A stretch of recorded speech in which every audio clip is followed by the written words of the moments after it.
Cikgu, apa beza asasi tertutup, terbuka boleh bagi pencerahan, cikgu? Okey, bagi menjawab persoalan ni, ini berkaitan dengan asasi. Untuk adik-adik kita pilih antara asasi tertutup ataupun asasi terbuka. Bagi menjawab persoalan ni, saya nak anda kongsikan video ini supaya adik-adik kita dapat buat pilihan yang tepat dan kongsikan pandangan anda di ruangan komen. Asasi terbuka dengan asasi tutup, mana lagi better? Program asasi adalah program di mana anda punya laluan adalah habis saja program asasi, anda boleh sambung ke ijazah sarjana muda.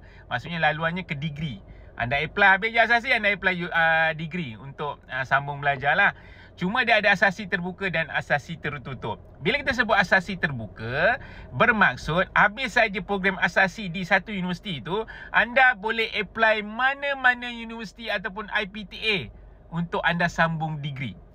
Kalau asasi tertutup, kalau anda berada di universiti tersebut untuk asasi, anda kena sambung degree di universiti yang sama dengan tempat yang asasi anda buat.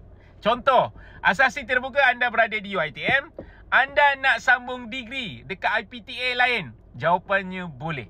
Kalau anda asasi tertutup dekat UiTM, anda kena sambung degree dekat UiTM. Anda dapat apa yang saya sampaikan berkaitan dengan asasi terbuka dan asasi tertutup. Untuk program asasi terbuka dan tertutup ni, selalunya asasi terbuka ni dia fleksibel sikit kursus-kursus dia.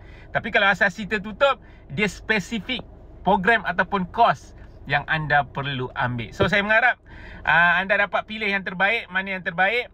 Dua-dua yang terbaik sebenarnya. Cuma anda kena tentukan mana yang anda nak.